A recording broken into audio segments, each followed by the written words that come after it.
We are back with the right crew, y'all. This is episode 38 of Talking ATL Hawks. Last week, as some of y'all who watched tuned in, these guys were not here. They were at the beach for the week, and so as a last minute buzzer beater, I had to bring on a Celtics fan for the podcast. It was fun. It was fun. Yeah. We talked about the Hawks and we talked a bit about the Hawks and the Celtics, because the Kristaps Porzingis trade and some other things that happened, especially the summer league game that happened. The last summer game between us and the Celtics, it was the consolation bracket because we got screwed out of the championship bracket. Congratulations to the Hornets for the first ever championship, by the way. First ever trophy, man. It's crazy. First ever trophy. Um, um, but yeah, we got the right crew back. So, fellas, how was your beach trip? Joyner, it was pretty well. I think going in, my main game plan was to not get sunburned because that seems to be a recurring theme every time I go on these little week-long beach trips. And you know what? I think I'm going to have to call it a success. The only parts of my body that got really bad sunburn were my feet, which is interesting because I've never been sunburned in that area before. But look, it is far better than my arms being sunburned, my back being sunburned. Because I know Chase is dealing with a little bit of a severe sunburn on his back right now. Tell, Chase, you are red right now. Dude, so I'll tell you what. I'm going to say it was a success, boys. I got a good bit of sun on my face, but dude, my back is absolutely fried right now. So I'm having to go through dealing with that, putting some aloe on it every night. I'm going through my, itching phase, which means I'm about to start peeling soon. The whole process of getting sunburned. That's the worst. That's the worst. But other than that, I mean, I think I did pretty good. It was a nice vacation. It's a good to have a nice little week off, not have to worry about anything. But I can honestly say that I am glad to be back on the podcast today to talk some more Hawks basketball, which I know there's not too much to talk about because in between last episode and this episode, not much has happened. Summer League has ended. Nothing's really spiraling out of free agency right now. Right. So we have an idea for today's episode, which we'll get into in a little bit. Before we start, you know how we begin every episode. Jordan's going to hit us with a start bench cut. I have two for y'all because one. Two for us, yeah. Because I would like y'all to answer my last week's start bench cut, but I also have a beach themed start bench cut for y'all since y'all sick. So, let's hear it. Fellas, the start bench cut was Al Horford, ISO Joe Johnson, and Dominique Wilkins, who played for the Celtics later in his career. Now, for this start bench cut, are we basing it off of just how they were in general as a player, or how they were on the Celtics? I would say like. I would honestly say like both. Just because like last week I did have a Celtics right. fan. So just to keep it in that theme, I'm gonna like you base y'all's decision off that. Okay. Well, if we'll base it off of that, then I already have my list. Okay. I'm going to start Dominique Wilkins for obvious reasons. Dominique Wilkins, undoubtedly the best player to ever play for the Atlanta Hawks. And of course, he ended his career on the Boston Celtics, which he put up great numbers in Boston. He was still an elite basketball player with the Celtics. Obviously not as well known and as popular as his time in Atlanta, but still he was Dominique Wilkins. And then secondly, I'm going to go with Al Horford. Al Horford helped the Celtics win a championship, and the fact that he's been able to proclaim himself as the starting center for the Boston Celtics all these years, especially the age he's at right now, and he's still producing great numbers with the Celtics. Longevity is a big thing for me, especially today's NBA where players are getting injured left and right. And Al Horford, again, at this age, has been able to stay healthy and stay consistent. I think that's a big deal for me, and that's definitely a big deal for the Celtics. I think he's a very underrated reason why the Celtics got their ring in the first place and why they've been able to have so many years of success, especially at the center position. It's because of Al Horford. And that leads me to cut ISO Joe Johnson. Now, Joe Johnson, obviously, he was Joe Johnson everywhere he went. So, I mean, he was still ISO Joe Johnson with the Boston Celtics. But I would say out of Dominique Al Horford and Joe Johnson. He made the least impact on the Celtics. If I'm throwing that into consideration, so that's my list. Dominique Wilkins start, bench Al Horford, and I'm cutting Joe Johnson. Okay. And Chase, me and you are going to be on the same wavelength here. My reasoning, though, is a little bit different. I mean, well, it's pretty much the same, but I guess I was kind of taking the approach here because, I mean, it's kind of hard to say, like, when you're ranking these players. I mean, obviously, like, I think aside from Joe Johnson, well, actually, no, aside from Dominique Wilkins, Al Horford and Joe Johnson, I think, were in their best form somewhere else that wasn't in Atlanta. Like, obviously, Al Horford, better part of his career was the Celtics years. Now, I mean, I'm not going to sit here and say that he wasn't. I kind of disagree. The only reason I'm saying this is because you could sit here and argue that it's kind of a tough position because I think if you take it stat for stat, Al Horford's stats his stat sheet was probably a little bit more eye candy when he was in Atlanta, but that's honestly because the Hawks have less weapons than they have with the Celtics. Now, I will say, though, I do believe that Al Horford played a more significant role in Boston because I'm kind of with you there, Chase. I think you talk about longevity and how an aging Al Horford is still able to maintain consistent numbers year after year. That is a rare form now in the NBA, especially with the injury bug striking left and right and how he's been able to stay in great shape and be just as productive off the glass as he's been the last 5 or 6 years is pretty incredible. And I think because he's held such a firm foundation inside the paint for Boston, he's kind of been the centerpiece for the Celtics for the last few years because we've seen cases where Boston, I mean, you take a look at games where Porzingis has had to fill the center role. Obviously, Porzingis did a phenomenal job, but I mean, there are aspects to the game where Al Horford does have the upper hand to Kristaps Porzingis, and I think Al Horford is an extremely underrated defender. You go look at the Celtics championship year, go look at every single game throughout the postseason run, especially in the NBA Finals against the Dallas Mavericks. Al Horford's defensive presence in the paint, I mean, especially in game, I think it was game 5 or game 6, where he absolutely held Kyrie Irving to a standstill. I mean, and that's kind of like a pairing you're not really expecting because Kyrie Irving is so shifty, he's so quick. But Al Horford, he just has the defensive mind to be able to understand where he needs to be and how he needs to position himself to be able to stop a guy like Kyrie Irving. And that goes to show. It had to be game 5 because the Celtics won in 5. Okay. Well, that's right. Okay, I was thinking that series went to 6. But anyways, and that goes to show the amount of years of veteran experience that Al Horford has under his belt. And I think using that and going into Boston from Atlanta is, to me, the reason why I think he had a better career, so to speak, in Boston, because he just contributed to more of their success. But, of course, Dominique Wilkins, if you're just talking about pure dominance, obviously his dominant era was in Atlanta, spent most of his time there, won 2 dunk contests in Atlanta, right? Wasn't it 2 or was it just the 2. one? No, he won 2. I thought it was 2. And then Joe Johnson, I mean, he was kind of a journeyman, a little bit of a journeyman. Saw himself in Utah, saw himself in Atlanta, saw himself in Toronto, saw himself in Brooklyn.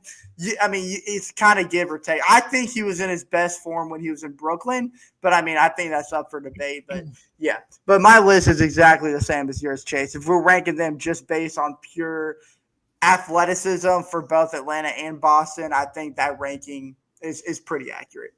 That means we have a sweep. Ooh! All 3 and the guest, we have a sweep. Nice. Beautiful. Let's go, baby. Beautiful. Also, I do want to give a disclaimer. I'm sorry if y'all see me scratch my back 1,500 times this episode, but like I said, my summer is crazy right now, and my back is like beyond itchy. So don't mind me if I scratch my back 1,500 times this episode. Just take it off. Just take it off. Yeah. I might have to. It might get to that point. We ain't going to say anything about it. But speaking about the beach, I've got a little beach-themed start bench cut for you guys. Y'all may or may not have known this, but last week was Shark Week. It was Shark We Week. watched. We tuned into Shark Week. Shark, and what I'm talking about me is like Shark Week is my favorite week of the summer. Dude, Shark Week is goated, bro. So I'm gonna start bench some sharks for you guys. Oh, let's hear it. Let's go. Hey, let's do it. Okay, so the first shark I'm gonna put up there is the and the one shark I'm not putting up there is the great white because that's obviously you can't not start the great white. So I'm gonna have a little so I want to have us try to have different lists. So my first shark is gonna be the hammerhead shark. W. Second shark is gonna be the I think it's white tip reef shark, and then the third shark I'm gonna have is a mako shark. Okay, hold on. I don't really know what a white tip reef shark looks like, so I'm about to look it up real quick. I'm familiar. Let me see. I'm familiar with the hammerhead and the mako shark, but the second one I don't think I'm familiar with. Yeah, I might have got the name wrong. Hold on. Wait. Andrew, is there any way you can post it on the screen? What the white tip reef shark looks like? Yeah. Yeah, I got you. I'll screen share really quick. Okay, let me pull up a good image. I guess this would be a solid image. Well, I don't want Wikipedia to tell me what it is. Can I zoom? Oh yeah, let me zoom in. There you go. There we go. Okay, so that's kind of what we're dealing with here. Now, obviously, I do know what a mako shark and a hammerhead shark looks like. Yeah. I guess I'll start it off since you started off last time, Chase. I got my list in my head. I think I got my list. Now, obviously, Joyner was right to remove the great white shark because that'd be like the Dominique Wilkins and right, yeah. If we were comparing that to Red Hawks. Yeah, you cannot start like you cannot like bench or cut a great white. No. Yeah, it's going to be top of the food chain in terms of as far as sharks go, anyways. Now, to me, out of all these three sharks that you've listed here, I think the mako shark is probably the closest to a great white shark. So I'm going to put the mako shark at number one. Number two, or bench it. Or I guess I'm going to bench the hammerhead shark because to be honest, even if the hammerhead shark was like the size of Chase's penis, like this small right here, I would still rank it. I would still bench it because it just looks freaking awesome, dude. Like it looks like if Sid the Sloth did the Devil's Tango with a shark, and that's the baby that came out. That's how I look at it. And then I'm sorry, white tip. I don't know why you're called the white tip. I don't really want to find out because I'm sure there's something dirty about you, you little dirty boy. But yeah, he's gonna have to get the boot. Hey, I had a really good comment to that joke, Andrew, but I had to think about it because I really feel like this podcast has a great chance of getting canceled if I said my joke. So I'm gonna save my joke and I'm just gonna let y'all's minds wander to whatever y'all think I was gonna say. Okay. But sure. Andrew, I can honestly say that I think we're gonna disagree here. Whoa. Joyner, if I'm correct, Joyner, I believe that the hammerhead shark is your favorite shark. Is that correct, Joyner? How the hell did you know that? How the hell did you know that? Have y'all been watching Shark Week without me? Like, what's I think I saw Joyner get a little stiffy when he said hammerhead. So I okay, seriously, Chase, how did you know? I like barely anyone from school knows my favorite hammerhead.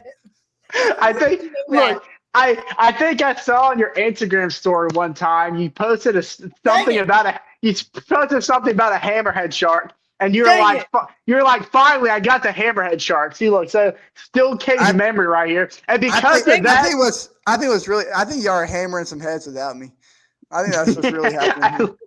If that's a product of that, then absolutely I would. Man, look, you can't tell me That look, I'm not going based off like what I think would be like the most dominant shark, and I guess the mako shark would be the closest thing to whitehead. I'm not sure, but that's not what I'm basing it off of. I'm going hammerhead start. I'm benching the mako, and then the dirty dog white tip.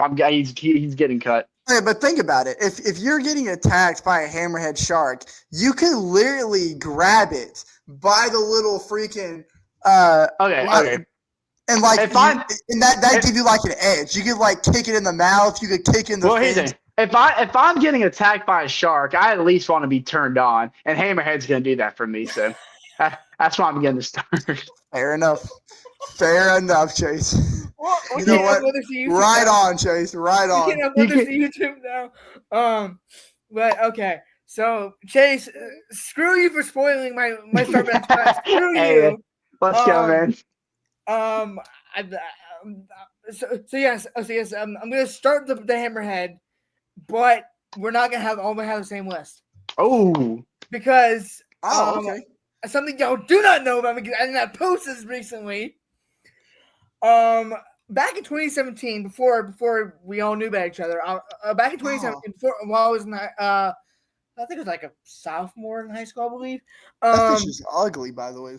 I went on a beach trip. I believe it was Tybee Island or Navarre or something like that. And my family and I, we went. My dad and my sister and my brother, we all went deep sea fishing, and I actually caught a shark while out there, and it was a white tip reef shark that I caught.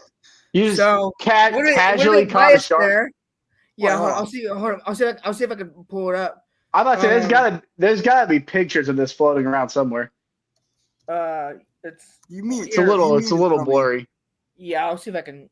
Here, send it in the group chat. Yeah, no. Yeah, take a screenshot of that and post in the group chat. Because that's actually crazy. It was a black tip reef shark, but you know what? Same thing, like same kind of like tip shark. So, it was a tip shark either way. Shark, but I caught that. So, so just set another biasy, because I caught that kind of shark. I'm gonna bench that, and I'm gonna cut the mako. So you tell me you caught this guy right here? What? Is that the white tip shark? Is this the white tip shark? No, I'm benching the white tip shark. I'm benching it. Yeah, but this. You said this is what you caught right here. I don't know if I'm getting your joke. I appreciate the joke, Andrew. I don't get it. You never watched Shark Tank growing up? Not really, no. Oh, okay. This is Kevin O'Leary from Shark Tank. I thought at least somebody understood. I got you. I appreciate the joke. My bad. I didn't. Yeah.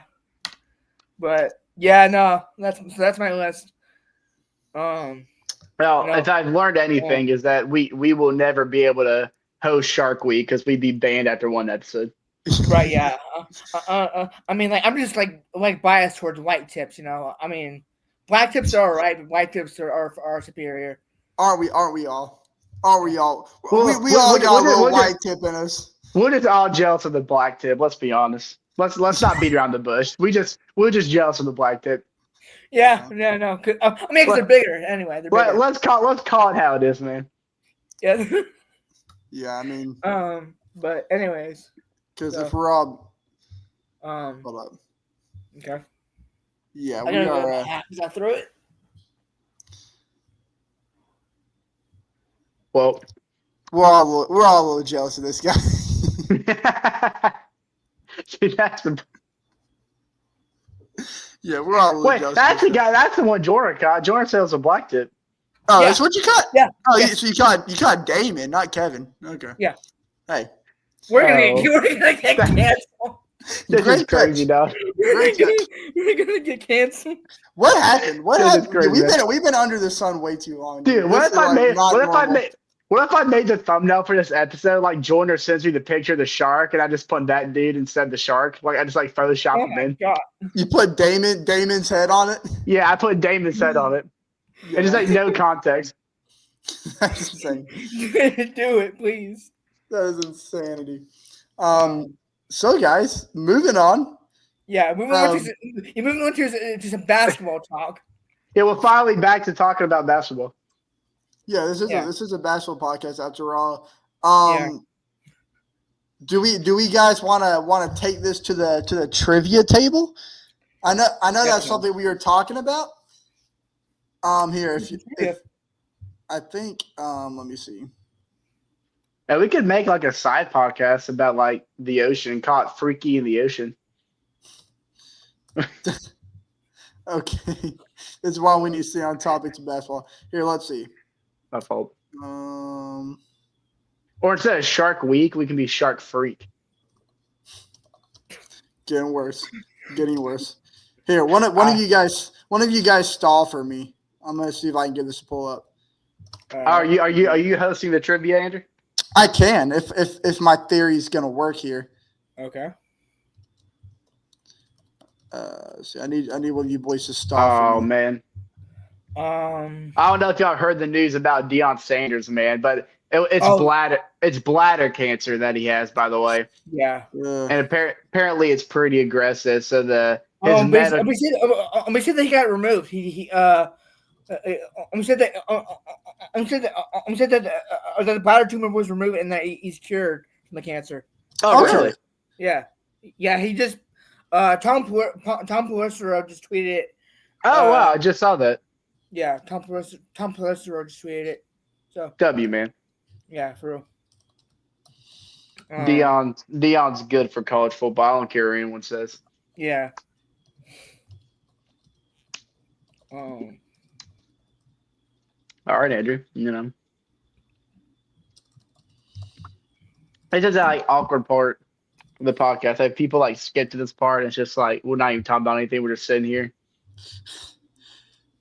It's okay, Andrew. We're only waiting on you.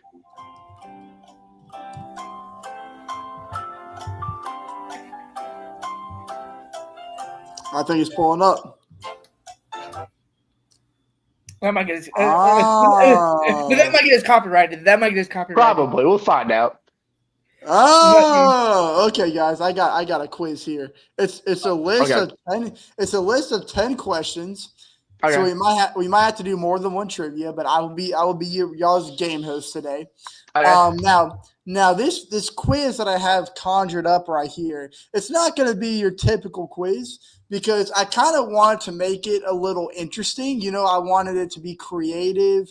It's going to be about current players. It's going to be because I remember last time we did a trivia quiz, it was pretty much about like going back through Hawks history. It was pretty much about Hawks basketball just overall for like face value. And it's still going to be about Hawks basketball, but these are going to be some interesting questions. Okay. Now it's going to be a battle between, of course, you, Chase, and John Joyner. And it's going to be 10 questions. So obviously that means the first to 6 correct answers will win. Or if it ends up in a 5v5 tie, we will do a sudden death round. But we'll get to that if it happens. And the winner, I'm not sure what the winner is going to get, but the winner, let's see. The winner's gonna get a free wax job at a waxing place. A free wax? I don't think the winner wants that unless you know what. I got you. Here we go. The winner, whoever wins this trivia, when the first Hawks game we go to for the upcoming season, I will buy you boys a concession stand item. Whoever wins. Okay. It can be anything. It can be a drink. It can be a food item. It can be. Let's do it. It is up to you guys. I dig it. Let's do it. It's gonna be a $2,000 jersey. Hey, keep it out of the team store. Keep it out of the team store, and then we'll be okay. All right. All right. Here we go. So how's this work? Like, is it going to do like whoever raises their hand first gets the answer, or like what's the deal here? So I think what we're gonna do here is actually a good question. I think whoever Alex Trebek's supposed to have these answers. Yeah, I'm not as good at Alex Trebek. I think whoever says call first will. We'll get to answer first. That's fair. Okay, let's do it. question number 1. Okay. Now these do come with answer keys, so I didn't make it totally impossible for you guys. Now, Trae Young, we all know as Hawks fans, he is known for his deep threes and his flashy passes. But which of the following international cities did Trae Young not play in during an off-season exhibition or youth camp before joining the NBA to help to grow the game globally? Now, I know. Or joining the NBA? Okay. So this is even joined the NBA Trae Young? Yes, this is pre-NBA Trae Young. Now, he played in 3 of the 4 international cities I'm going to list off, and you have to tell me which one of these he did not play for. Oh, brother. You got A, Paris, France, B, London, England, C, Shanghai, China, or D, Mexico City, Mexico. All right, Chase, I believe that was you. You've got the floor. Okay, so I'm just going – I really have no idea, but I'm going with some process of elimination. I'm eliminating Shanghai, China, because NBA basketball has always been a big thing in China. I remember when the NBA used to celebrate Chinese New Year's, which they need to bring back, by the way, and they did the Chinese New Year special jerseys. Oh, yeah, those were sick. Those need to come back. So I'm going to – Even Ronnie 2K made my career player go through Shanghai. I mean, that was something. He did. Wow. Yeah, that's true. So that just shows right there how big of an impact the NBA has made on a place like China, and especially Shanghai, China. So I'm going to go ahead and eliminate that. Wait, quick question. Just to stop your thought process. What does it have to do with Trae Young? Well, because, I mean, Trae Young obviously was a rising star that everybody expected would make the league, even leaving high school. So I would imagine if he's going to do some camps or play some exhibition games, he's going to play in places where the NBA is pretty popular because they're probably showcasing a future star. So okay, that's why I'm not saying you were wrong. I just want to hear your thought process. But okay, I hear you out. So that leads me to my next one that I'm eliminating is Mexico City. I mean, we've already seen the NBA do games in Mexico City. Heck, the Hawks 2 years ago played the Magic in a regular season game in Mexico City. So Mexico City saw Trae Young drop a 40-piece there. Absolutely. And so we already see that Mexico City is another place that the NBA is expanding to. And then the last one to eliminate is Paris, France. So, I mean, they've already showed – I mean, I guess that's another place that – I mean, the Olympics was just there. They got a little taste of NBA basketball. And the only place that you named that I don't really hear the NBA ever expanding to is London, England. I never really heard – I've heard of Paris. I've heard of China. I've heard of Mexico City. But I never heard anything of London, England. So I'm just going to choose that as my choice, as Trae Young did not do anything in London, England. Okay, now Joyner, before I tell you the right answer, I'm going to give you a chance to take a guess, to take a stab at it, and then I'll let you guys know what the correct answer is. Well, I mean, after hearing Chase's thoughts, I mean, I agree with him. I think it's got to be London. I mean, okay. Because like no one really talks about basketball in London. Plus, you have all these guys from France, like Zachary Richey, Alex Sarr. Essengay, the guys that just got drafted these past couple of years, Victor Wembanyama. Yep. China is a big basketball staple.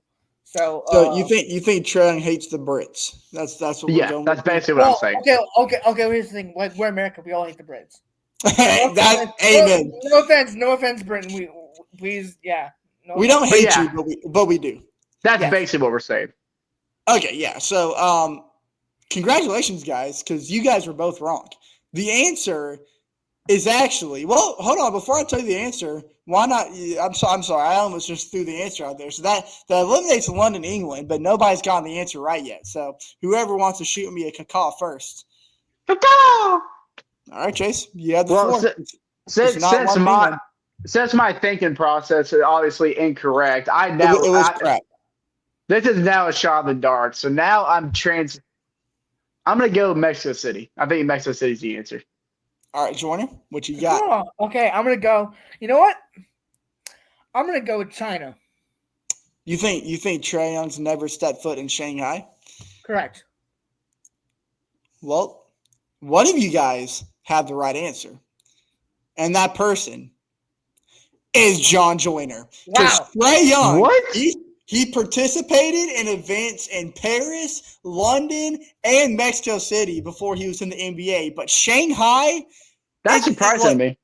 and it says right here that Shanghai isn't typically mentioned among pre-NBA international appearances for these type of events. So though Shanghai is very involved in NBA, like, celebratory stuff, it's not usually a destination for camps and other like off-season workout events. So Honestly, Trae, that might have been the last. That would have been my last guess. That honestly surprises me. and I understand. I understand why you would believe that, but we'll go ahead. So Joyner is up 1-0 in the early race, but we've got 9 more questions, boys, so do not fret. Number 2. All right, ready for this? Yep. Clint Capella, as we know, he's a rebounding and a shot blocking force, though he's not in Atlanta anymore. This quiz was put together before he left Atlanta, obviously. So before being traded to the Hawks, which major European basketball league did Clint Capella develop his skills as a professional? Because for those who don't know, he did not start his basketball career in the NBA. So do you think he started in the Liga ACB, which is the Spain league, the LNB Pro A, which is a France league that Zachary Richesay participated in, the Liga Basket Serie A, which is Italy's basketball league, or the Turkish Basketball Super League, which obviously is Turkey's basketball league?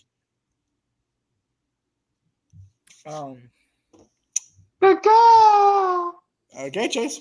I did not know that Clint Capella did not start his basketball career in the NBA. So actually, that's news to me.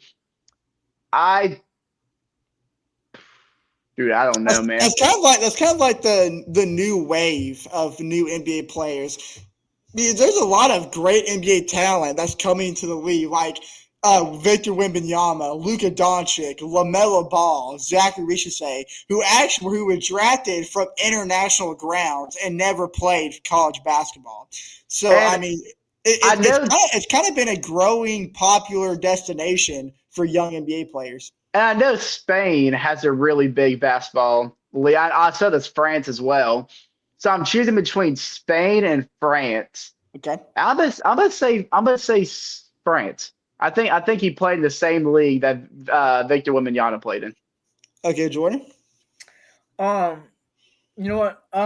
Again, I'm gonna agree with Chase because like I know he's from like Switzerland. Right.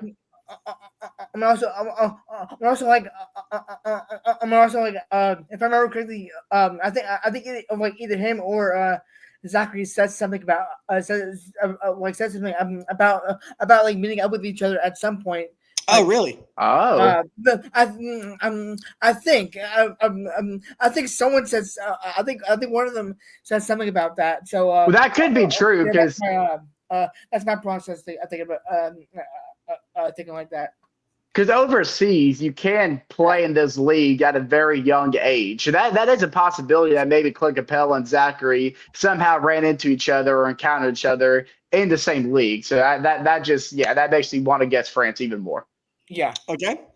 Well, Clint Capella, before coming to the NBA, he played for Elon Chalon, which is a team in the LNB Pro A France League. So you both got it right. A good job to both of you guys. But Joyner, because he agreed with you, Chase, still leads 2-1. But Chase, you are on the board, so you are making some steady strides. So now moving on to the third question is about Zachary Richesay. So this quiz must have been made last year if it still had Clint Capella on the Hawks, but it also had Zachary. So Zachary Richesay was the Hawks' highly anticipated 2024 draft pick, and which we all know that. So the question is, which current Atlanta Hawks assistant coach also previously served as a head coach for the European national team, because we all know that Zachary was on the European national team, giving them unique insight into Zachary's background, which this is something I didn't know, because apparently this assistant coach who coached Zachary in the European national team was the main guy who put the emphasis on the Hawks drafting Zachary Richardson, because he saw the potential of Zachary when he was coaching him for the European national team. Okay, so that's probably what gave Zachary the edge over Alex Sarr. Yeah, which that's what that and the fact that Sarr didn't work out for us. I'm pretty sure had Sarr worked out for us, we would have drafted him. Maybe not. I mean, we'll never know. But maybe not. But this quiz does state that this assistant coach had heavy influence on talking to the Hawks GM about drafting Zachary. So, was that assistant coach who had the unique insight? A, Brian Bailey. B, Mike Bray. C, Igor Kusevich. Or D, Brittany Donaldson?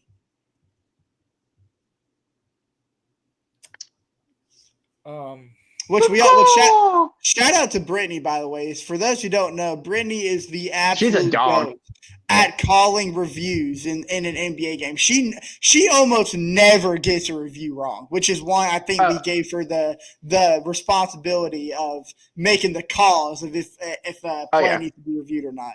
If she wants to challenge a call, it's getting overturned. Absolutely. I am going to. I don't think it's Brittany. That's the one that I'm like eliminating already. But I think Igor would be a pretty good guess. I'm gonna say, give me my man Igor. Okay, I mean it does have an European accent to it, so I think that's elimination. I honestly don't want to go that route. I honestly don't want to go that route, so I'm gonna not agree with Chase on this. I'm gonna. Who was the first guy? Oh, wait, who's the other two people you named? Yeah, I can get you. So the options were Brian Bailey, Mike Bray, Igor, and Brittany Donaldson. You said Mike Bray? Brian Bailey and Mike Bray are the two. Aside from Mike Bray. Mike Bray? Okay. And one of you guys are correct, so we're not going to have a repeat on this question. So this assistant coach who famously coached the Slovenian national team to a Eurobasket gold medal was Igor Kukovic. Congratulations, Chase. You have officially tied things up with Joyner 2-2. Now stands the standings heading into the fourth question. And, which, I mean, I understand, it's kind of like, crapshoot because you don't really, I mean, it could be any assistant coach, but I think process of elimination, Igor is the only one that sounded European. So it kind of makes it. That's honestly the reason I chose him because like you said, I didn't really have any idea. I'm pretty sure it wasn't Brittany. I was strong about that, but the other three I wasn't really sure. So that's the reason I chose Igor. Which is smart process of elimination. Now, this one is going to be about Jalen Johnson. Jalen Johnson, as we know, has quickly become a fan favorite in Atlanta for his athleticism and his versatility.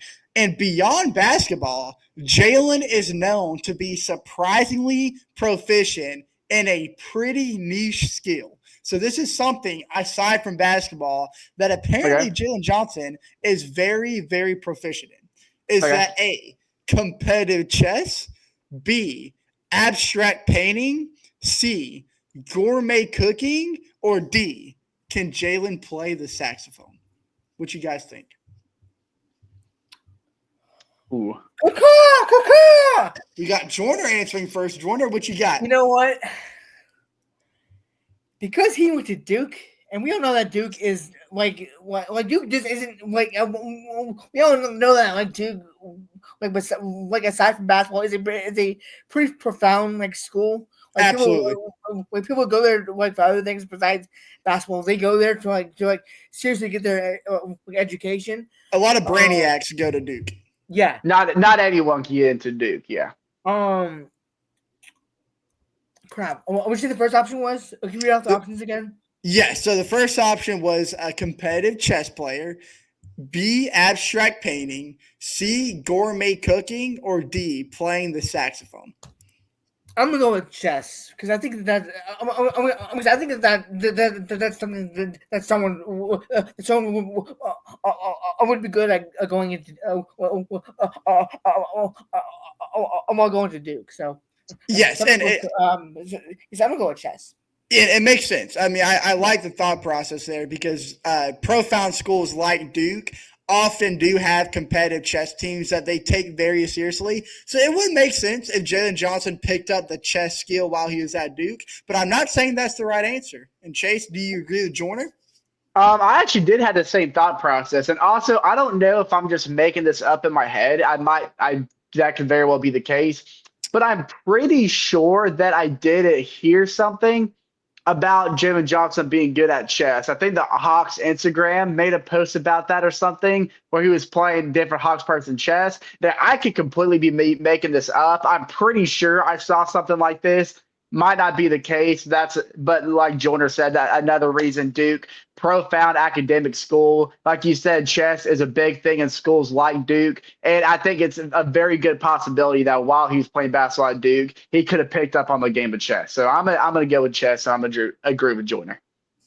Well, ladies and gentlemen, we still got a tied game. 3-3. You are both correct because Jalen Johnson, I mean, look, it honestly, I mean, I'm not making this up either. This very well could be a reason why he has such a high IQ on the basketball court because it is scientifically known that learning how to play chess at a competitive rate can have a lot of positive effects on your focus, on your overall like thought process, and because it takes very strategic thinking. So honestly, that could have a lot of aid on what he does on the basketball court. But yes, it is correct. It doesn't say where he picked up the skill, but it does say that Jalen Johnson is known to be a very good competitive chess player off the basketball court.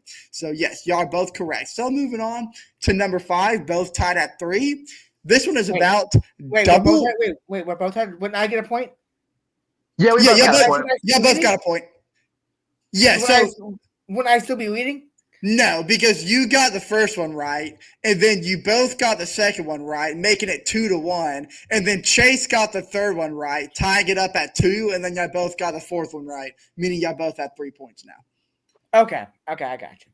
Yep. So moving on to number 5, tied at 3. This one is about double O on Onyeka Okongwu. We know he is the Hawks' defensive anchor, probably going to be an even more presence now that Clint Capella is gone. Now, in a specific game during the 2024-2025 season, which was this past season, Onyeka Okongwu achieved a very unique statistical feat that showcased both his shot blocking and surprising perimeter defense. What was that unique statistical feat? Was it A, he recorded at least 3 blocks and 3 steals in the same game while also hitting a three-pointer? Or B, he had more blocks than offensive rebounds despite being primarily known for his rebounding? C, he was the only player in the NBA that season to record a 5x5, which is 5 points, 5 rebounds, 5 assists, 5 steals, and 5 blocks in a game, at least 5 of those categories. Or D, he guarded all 5 positions for at least 1 possession in a single quarter. I know that was kind of a mouthful, which I will say I do remember talking about this in an episode earlier in this podcast during the season. So we did discuss this unique feat that he conquered. I know that was a lot, so if you want me to go over the answer choices, I most certainly will. Oh, okay. I have 2 guesses here. I'm choosing either between A or C. I think the thing about Onyeka Okongwu is he was efficient on all aspects of the court of the game. You know, so when his stat line did usually vary in terms of many categories like points, rebounds, assists. He was a playmaker, rebounder, great shot defender, great scorer too. And we all know that as his career progressed through the years, that his 3-point shooting got very consistent, very especially at the corner. What was the first option again? The first option was that he recorded at least 3 blocks and 3 steals in the same game while also hitting a 3-pointer. I'm sure that's happened. Now, mind you, this question didn't say that it's the first time it happened. Yeah. It just said that this is a very unique statistical feat that he reached last season. I really do believe there was a game where he got at least 5 points, 5 assists, 5 rebounds, not 5 steals and 5 blocks. No way. Give me A. So? I don't know about 5 steals and 5 blocks.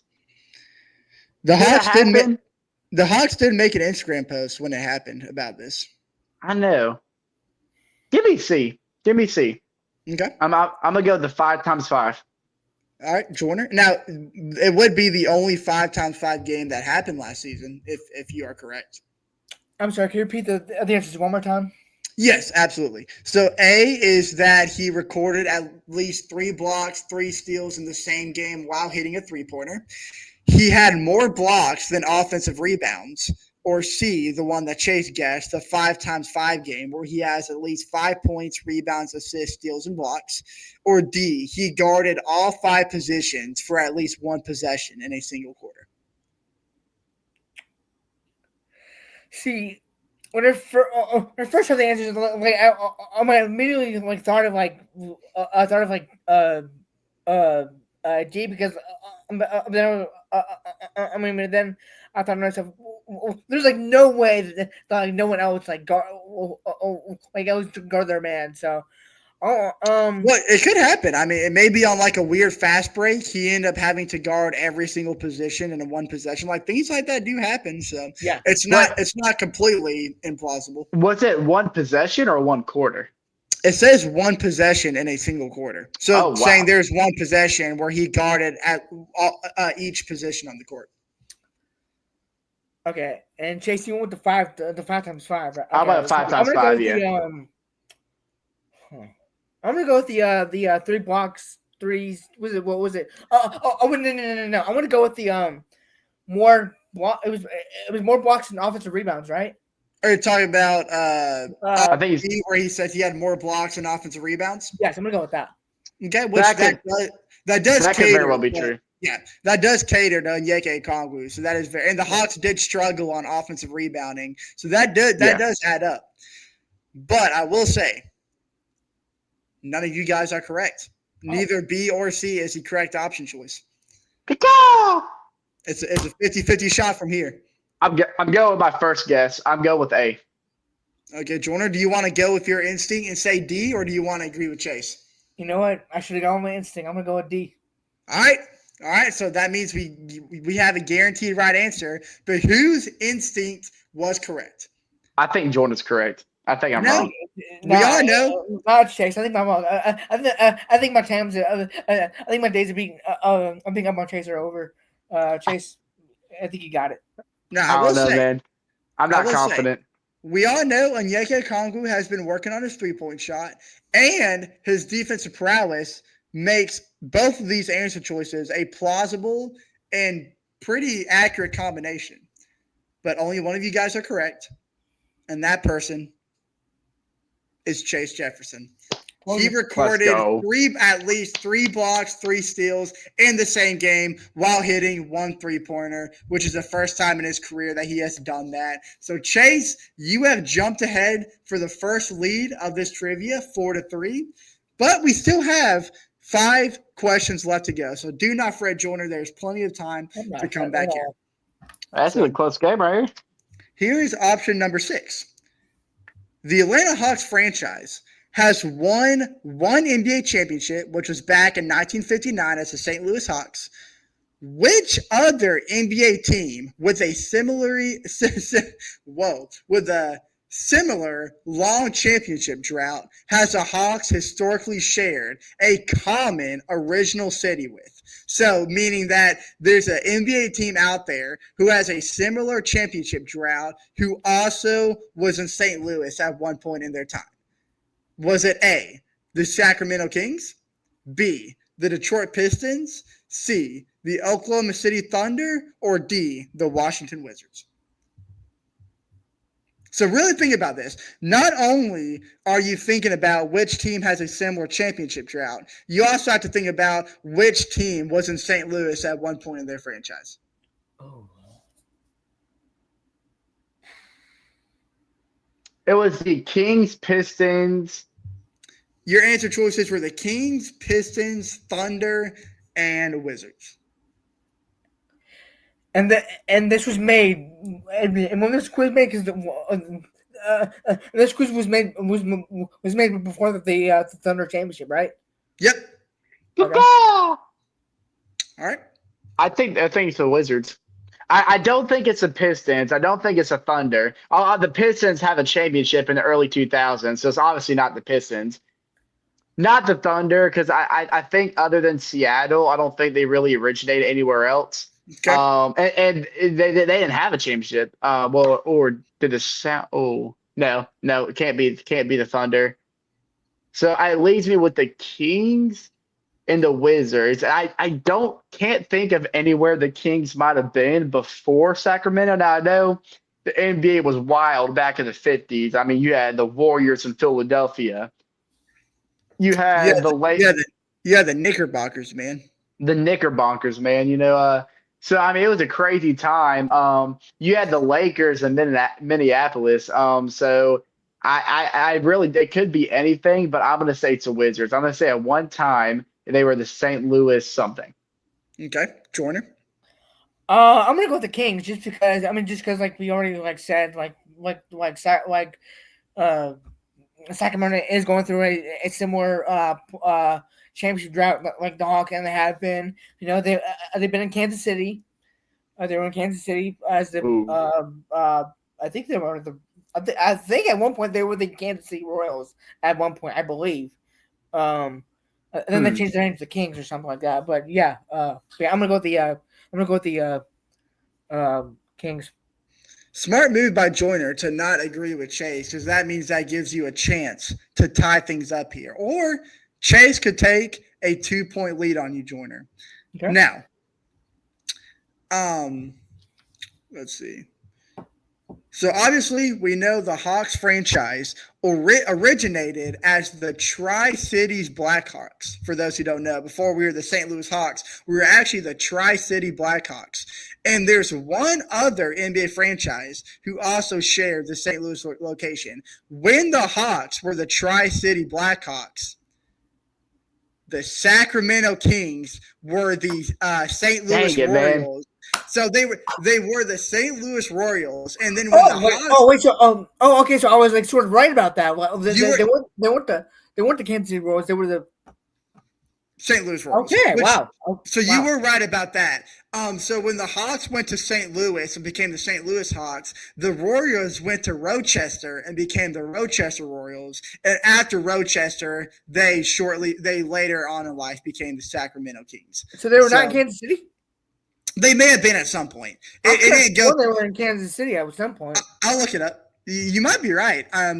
Because it didn't go through all the basketball. Obviously you have the Kansas City Royals baseball team, so maybe before the Kansas City Royals, there was a Kansas City Royals basketball team. I'm not sure. That's what I was thinking of.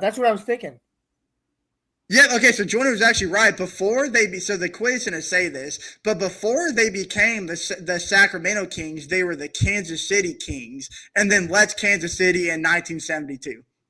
Okay. So right. Yeah. So not the Kansas City Royals, but they were the Kansas City Kings. So you were still right. But Jordan, that means you have tied things up at 4 apiece. Going into the seventh question. So here we go. This one is about none other than Dominique Wilkins. So Dominique Wilkins is the Hawks' all-time leading scorer. We all know that. Trae Young, I think, has already passed him, actually. Either that or he's soon to pass him. I think Trae passed him already. I think he did. While many remember his incredible dunks, he also holds a franchise record that is surprisingly difficult to break due to the modern NBA trends and statistics.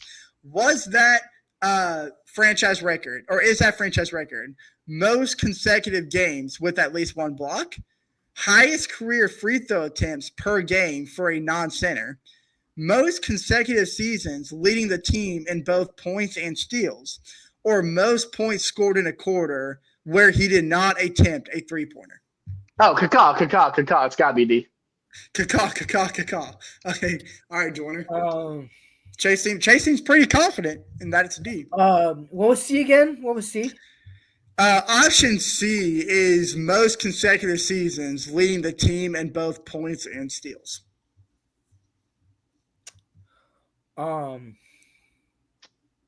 You got to keep in mind the current NBA trends make this franchise record very hard to break. And that's why I said D, because obviously three-point shooting is such a big thing in the league now. Chase, I had to do this, so I'm going to agree with you. Agree with you. D is absolutely the correct answer because Dominique, we all know, played in an era where the three-point shot was very, very less prevalent than it is right now. And while other records are impressive, this one does speak to the evolution of the game and how scoring dominance really relies beyond the arc. So you are both tied at 5 now, going into the final 3 questions. So this is getting very tight, and it is a very real scenario that we might have to go into sudden death. Ooh. Now, question 8. This one's about Quinn Snyder. Head coach Quinn Snyder has a well-traveled coaching career, as we all know. Which former NBA player who has also had a brief stint with the Hawks played for Coach Snyder? Because for those who don't know this, Coach Snyder used to coach in the EuroLeague. So which NBA player who also played for the Hawks played for Coach Snyder while he was coaching in the EuroLeague? Was that A, Mike Bibby, B, Josh Childress, C, Anthony Tolliver, or D, Pero Antic? That was a very loud Give me Pero. Which again, this goes back to the assistant coach theory. If you're looking for a European name, Pero does fit the description. I think Pero is absolutely correct. I actually have no doubt in my mind that's Pero. It's got to be Pero. I'm going to be mad if it's not Pero. Okay. Because that kind of fits the time, the timescape of where before Quinn Snyder joined the Jazz and when Pero joined the Hawks. So I think it kind of fits together well. All right, and y'all's thought process. I'm glad y'all went back to that thought process because answer D is absolutely the wrong answer.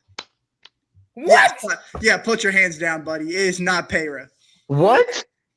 Yeah, you guys. Kakal, give me C. Give me C. Why do you think it's Anthony Tolliver? Just out of curiosity, not saying you're wrong, but what I have no idea. Just a shot in the dark. Okay. Well, I don't think it's Childress. And what was the first one? The first one's Mike Bibby. I don't think it's Bibby or Childress, and I have no idea about. Now, keep in mind, this could be a similar situation like Clint Capella, who this could be a guy who played here before making his first wave. NBA. Yeah. It could be a very, very young player you're talking about. It could be, but I don't think it's Bibby or Childress. But I have no idea about Tolliver, so I'm going to go with Anthony Tolliver. I'm going to go with Childress. Okay, so there is differentiate answers here, which means somebody could take the lead. And one of you guys are taking the lead because one of you guys has selected the right answer. It is not Mike Bibby. And it is also not Childress. Anthony Tolliver is the right answer. Chase's shot in the dark did not lead him astray. Anthony Tolliver played for Quinn Snyder when Quinn Snyder coached CSKA Moscow in the Euro League. Yeah, I remember watching that. Yeah, I'm sure. So Chase, you're up 6-5, or is it 5-4? 6-5, yeah. 6-5 with 2 questions left. So Joyner, you don't have much room left to catch up to Chase, but you still have 2 questions left. So here's the 9th question. Before this one is about the Hawks Stadium. Before State Farm Arena, the Hawks played at Phillips Arena and the Omni. But during a transitional period in the late 1990s, The Hawks famously broke an NBA attendance record by playing a home game in a rather unconventional venue for basketball. What was this venue? Is it A? Yeah, you already know this? I don't know. What was the answer? No, this is A. I want you to think about this. I thought I knew, but I'm not too sure. A converted airplane hangar at Hartsfield-Jackson Airport. B, the Georgia Dome. C, the Atlanta Motor Speedway infield. Or D, a temporary court setup in Centennial Olympic Park. Now, I want you to think about this. I'm not saying that this is the right answer, but you got to think about answer D, because this is during the 1990s when the Atlanta was gearing up to host the Olympics. Yeah. So playing a game in Centennial Olympic Park probably would make a lot of sense. I'm not trying to persuade you, but I'm saying I want you to think about this before you set yourself on an answer. Chase, what do you think it was? Andrew, you make a really good point. You know, that's exactly what I was thinking. You know, it's that time when Atlanta was gearing up for the Olympics. So they probably had some sort of setup, which is why I'm not listening to you, because you're full of crap. It was the Georgia Dome. Okay. Hey, okay. Look, you might end up to regret that decision, Chase. Georgia Dome.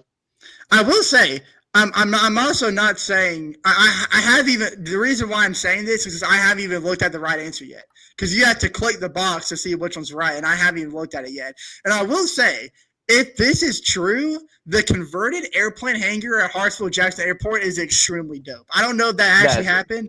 I'm about to find out, but that would be. I'm gonna wait for y'all to make y'all's guesses, and then I'm gonna see what the answer is. You know what? I'm not gonna. I'm just gonna say it. I'm just gonna go with the Centennial Olympic Park. You know, because it was the '90s. Like you said, it was during the Olympics. We could have had some guy. We could have had some tourists from other countries come check out some Hawks basketball. I'm gonna go with them. I'm gonna go with the Centennial Park. Okay, let's see what the answer is. Okay, so while waiting for Phillips Arena to open, the Atlanta Hawks set an NBA attendance record, which has been broken already, but at the time it was an NBA attendance record. When the Hawks played, when the Hawks played not one, but a few home games at the Georgia Dome. Chase ended up being absolutely correct, which unfortunately means he has. But in the spirit of the game, I'm going to make this last question worth 2 points. Which means if Jordan gets it right, we will have a sudden death. I will say, I didn't want to say this, but I did know for a fact the answer was the Georgia Dome, only because I didn't know this till about a couple months ago, back when actually, this was 2 years ago, back when the Warriors played the Spurs in the Alamo Dome.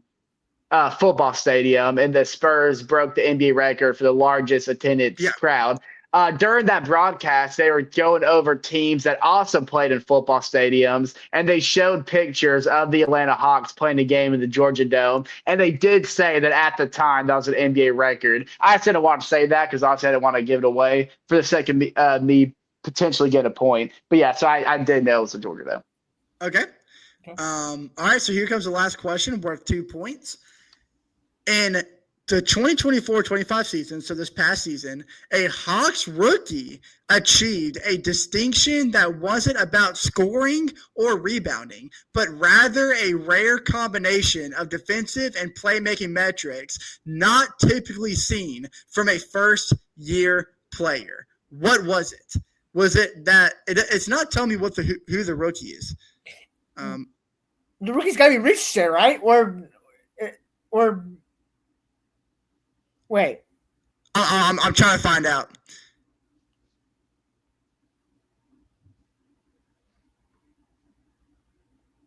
Okay, I know who the rookie is. I'm not going to say who the rookie is because the question doesn't say who the rookie is. I'll let you know in the answer, but I'm not going to tell you who the rookie is yet. Okay, was it A, the only rookie to average over 3 steals and 4 assists per game? the youngest player in franchise history to record a triple-double, led all rookies in deflections and charges taken, or was the first rookie in NBA history to have more blocks than personal fouls in a season? Good call. Okay, Jordan, you get the first dibs here. Can you repeat the questions? Can you repeat the answers one more time? Yep. A, the only rookie to average over 3 steals and 4 assists per game. The youngest player in franchise history to record a triple-double. Led all rookies in deflections and charges taken, or was the first rookie in NBA history to have more blocks than personal fouls in a season? It's B. It's B, 100%. It's B. You think it's B? You think it's the youngest player to record a triple-double? Okay. Mm-hmm. Chase, what you got? I think I'm choosing between either C or D, but I'm going to go with C, deflections and charges taken. Okay, which I think we know it's not A, because we would know if we had a rookie who averaged. Yeah, I think the only Hawks player to average over 3 steals was Dyson Daniels. Probably. So I'll go ahead and say. But not even Dyson did that. Yeah, probably not. Okay. So you said, just to make sure before I reveal it, because I haven't looked at the answer yet. Before I reveal it, Joyner, you said B, and Chase, you said C. Yeah. Yes.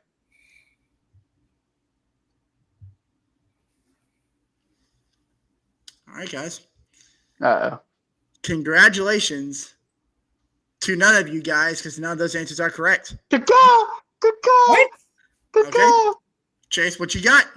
No, I said I was choosing either between C or D, so I'm going to go with D now. Blocks and personal fouls. I'm going to go with A. I'm going to go with A. Now, oh, gosh. It's your only shot, Joyner. I'm nervous. Can you repeat A and D one more time, please? A is the only rookie to average over 3 steals and 4 assists per game, and D is the first rookie in NBA history to have more blocks than personal fouls. Oh, brother. And the correct answer is. You know what? I'm going to agree with Chase. Screw this. I'm agreeing with Chase. Which, if you do this, Joyner, that means you don't have a chance to win. If I don't, okay. Oh, shoot. Because you're down. No, screw. I'm gonna either win or go home. I'm gonna go A. I'm not agreeing with Chase here. No. Unfortunately, Joyner, I lost.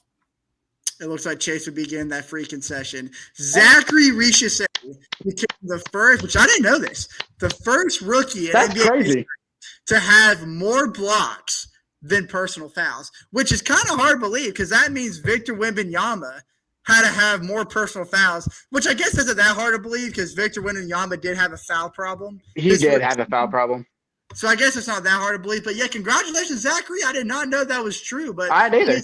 He is the first rookie in NBA history to have more blocks than personal fouls in their first NBA season. So, Chase, congratulations on taking the trivia home. So, whenever we go to a Hawks game together, Chase. Get a free jersey, baby. Not a free jersey. He said no team store. He said no team store is off limits, but I will give you a free concession item of your choice. So, congratulations. Fun episode, guys. That turned out to be a banger trivia. Yeah, no, that was fun. Quite a banger, fellas. Yeah. We talked about freaky Sharks and Hawks basketball.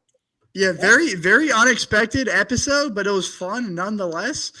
We learned a few things here and there. I did not know the thing about Zachary. I did not know the thing about Quinn Snyder. I had no idea that he used to coach in the EuroLeague. I didn't either. The more you know. I was thinking like Keaton Wallace got that. I was the youngest player to record a triple double. I thought it was Keaton Wallace when you mentioned that triple double stat. But yeah, that I actually didn't even think about that. That would have made sense. That's actually surprising. It's not the B then. I know because I remember like watching that game and like that final game against the Magic, I think it was, which he was like fighting for that triple double. I think it does make sense because the question was the youngest player in NBA history to record a triple double, and you got to remember he did spend 2 years in College Park before making his first appearance, because I did look it up, and I actually did forget this, but this is true, that the youngest player in NBA history to record a triple-double was Josh Giddey. He did it his rookie year when he was 19 years old. So I think Keaton Wallace is 22 years old? Yeah, I think so. Yeah. So Keaton Wallace might be the youngest player in Hawks history, but the answer that's probably what I was thinking of. But the answer choice, the answer choice was the youngest player in NBA history. But hey, guys, any closing remarks before we wrap it up? Not that I can think of. No, just good to have you all back. Man, it was good to be back. It is absolutely good to be back.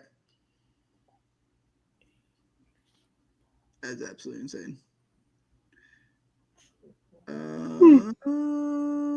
Braves got Carlos. I saw that. Yeah, starting pitcher. What? All right, getting pitching out here, I guess. All right, guys. Hold on. Ooh. That makes no sense. Uh-oh. Controversy. Jordan's throwing a challenge flag. Are you throwing the flag? Wait, what? Are you throwing the challenge? Is this about the trivia? Well, no, because I typed in to Google. It's the youngest Atlanta Hawks to record a triple-double, and then like the AI overview said that the youngest Atlanta Hawks player, the youngest Atlanta Hawks player to record a triple-double is not actually a Hawk. What? That didn't even answer that. That didn't even answer. See, this is why you can't trust AI. Exactly. This is why you can't trust AI. Exactly. I mean, it said like LaMelo Ball did it against against the Hawks. Well, we didn't. The answer. Okay, that's stupid. That's not what we asked. All right, Joyner, you wanna close this one out? Oh